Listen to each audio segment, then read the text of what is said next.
Hello VC, this is Mike, PC31, the Vinyl Policeman, and this is my entry into JT's contest. This is the contest to celebrate JT going through the 1,000 barrier, smashing through the 1,000 barrier. He's now, I think, about 1,100, so he's just going and going. JT's record room, of course, and what can you say about JT? He really is one of the stars of the VC. So supportive of everybody. He's been really supportive of me since I've been in the VC. So so good to celebrate his fantastic achievement of smashing that barrier. So JT, what he's asked for in his contest is 3 albums from 3 different genres. 1 album that came out in the last couple of years, a new album, and 1 guilty pleasure, 1 guilty secret we've all got, which we have all got. My first one I'm going to show is one of my favourite albums ever, and it's the 3rd and final album by Joe Strummer and the Mescaleros, Street Core. And this was released in 2003. Joe passed away December 22, and the album hadn't quite been finished. So Rick Rubin and some of the guys in the band actually finished the album off and released it. And this album is certainly one of my top 10 albums ever, maybe even top 5. I mean, it's just such a fantastic album. I choose it tonight because the genre is kind of classified in, although Joe was, you know, a punk king, it's alternative rock. So that's the genre this is classed at. And the tracks of this album, I mean, Coma Girl, opening track, written about Glastonbury. Bruce Springsteen, when he played Glastonbury 2009, in tribute to Joe, he actually opened with Coma Girl with the E Street Band. Get Down Moses, fantastic.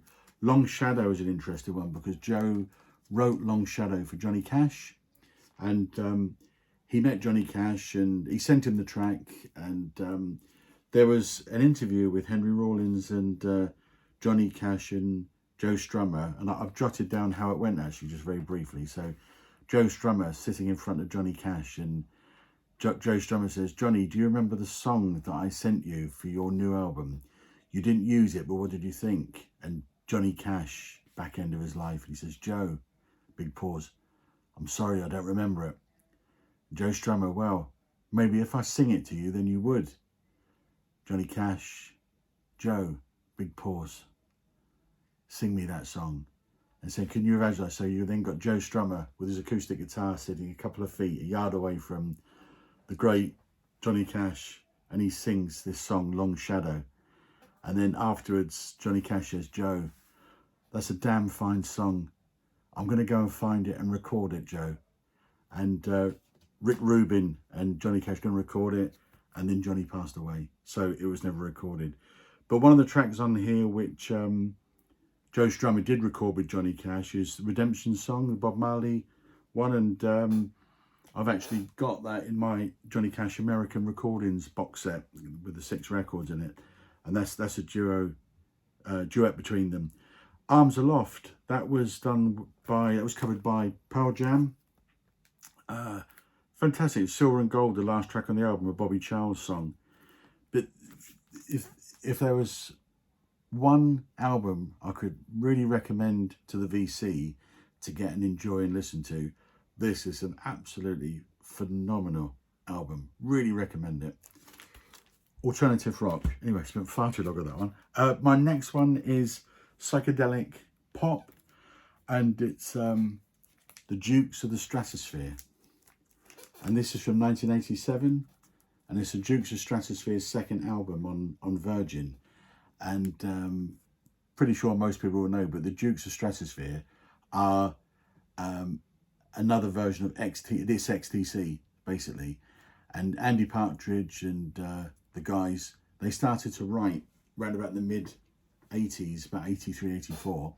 They started to write some tracks which they said sounded really psych, and they just cracked on with it, and they had a whole bunch of them. And so they decided to release this without telling anybody it was XTC. In fact, at the time, what they told the record company to do was just release it as some tapes that had been found from a 67, 68 psychedelic band, and they'd been released. And the funny thing about this was, say, nobody knew it was XTC at the time, but this outsold 2-1 the XTC album at the time. And this is the second album. The first album came out in 84, and that outsold 2-1. This came out in 87. This also outsold 2-1. I think that was Skylark and it outsold as well. Fantastic album. And when you look at some of the names of this, I mean, they're all using aliases. I mean, Andy Partridge, Sir John Johns, Colin Moulding, The Red Curtain, Dave Gregory, Lord Cornelius Plum, and Ian Gregory, E.I. Owen. 3 rules that they decided in making this album. That was, there would be 2 takes max for any tracks. They'd use vintage equipment, and they'd keep the spirit of 67, 68 psych, the conventions that existed then, they would apply to this. One other fun little thing, when the tracks on this, Have You Seen Jackie, which is almost like a Lola remake, it's about a transvestite. Pale and Precious, that's really close to a Brian Wilson Pet Sounds type song. And apparently when Brian Wilson heard this track and heard the album, he said, my God, he said, that sounds like a Paul McCartney song. And XTC, they said that so much of the album does sound like Lennon McCartney, Ray Davis, Brian Wilson, unashamedly. And they were quite happy with it. And it's a terrific, fun album. I really enjoy it. It's great. Psychedelic pop. Third one, completely different. Black Country Communion. So this was their debut album in 2010, reached number 13 in the UK, reached number 54 in the US Billboard. And Derek Shenrian, keyboard player, played Alice Cooper, Billy Idol, and also obviously in Dream Theater. Glenn Hughes, obviously of Deep Purple, and not a very good part of Sabbath's history. Jason Bonham, obviously John's son, and the reason why I bought this, Joe Bonamassa, who I think is probably my favourite electric blues guitarist, well, maybe after Buddy Guy. But it's the reason I've included this: hard rock, hard blues. It's a really long album, 72 minutes long, and it came in they call it a luminous, a glow in the dark vinyl. Quite interesting.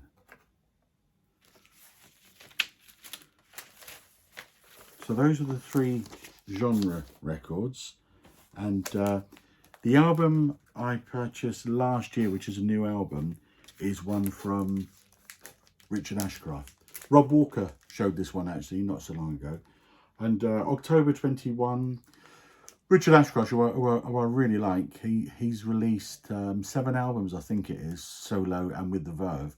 And this album is basically almost the greatest hits, but they're all stripped back, the actual songs.